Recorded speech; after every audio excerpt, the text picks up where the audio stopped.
Bonjour, nous sommes aujourd'hui le 2 janvier 2024. Le mois de décembre clôture une année 2023 volatile. Les marchés émergents affichent une performance positive de plus de 6% en euros, principalement réalisée sur les 2 derniers mois de l'année. La baisse du 10 ans américain désormais est sous les 4% et du dollar à 1,10 contre euro redonne aux investisseurs le goût du risque. Mais pour l'heure, la préférence reste sur les marchés développés et les actifs émergents continuent de sous-performer. Or, les fondamentaux 2024 sont attrayants.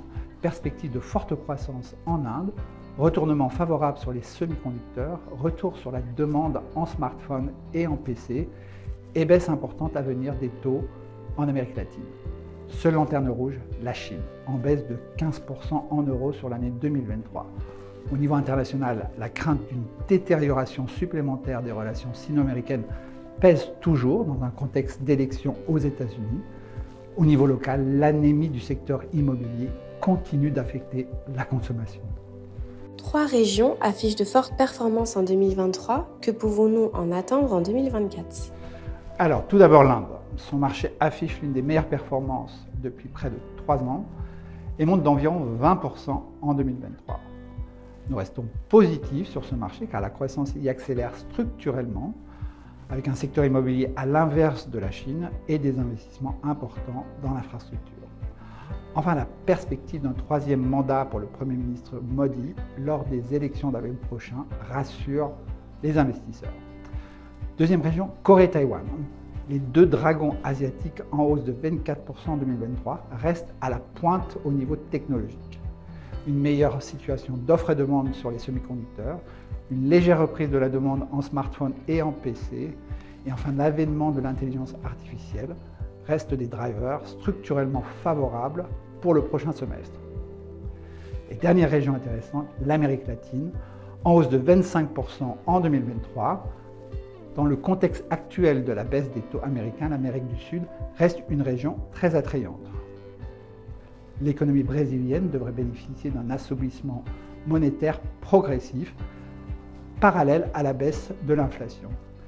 Et le Mexique est structurellement favorisé par la réindustrialisation américaine et ce qu'on appelle le nearshoring, même si une certaine volatilité est à prévoir en raison des prochaines élections présidentielles aux États-Unis et au Mexique. Enfin, l'Argentine, les privatisations à venir et la stabilisation de la devise devraient offrir des opportunités. On l'a vu en 2023, la Chine est la principale déception du monde émergent. Comment l'appréhender en 2024 ? Alors depuis fin 2020, la Chine déçoit considérablement. L'attitude anti-business de Pékin, la détérioration des relations sino-américaines et enfin la crise immobilière au niveau domestique ont fait baisser les actions chinoises de plus de 40% en dollars. Par conséquent, le poids de ce marché dans l'indice global émergent est passé de 40 à 28% en 3 ans.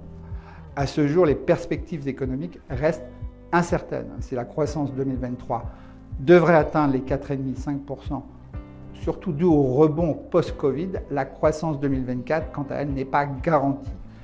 Elle aura sans doute besoin d'un petit coup de pouce étatique pour dépasser les 4%. Côté positif, beaucoup de ces mauvaises nouvelles sont dans les cours. Le marché est très peu cher et les investisseurs internationaux sont largement sous-pondérés. Comment positionnez-vous les portefeuilles GEMway dans cet environnement ? Alors en 2023, la Chine est notre principale source de déception.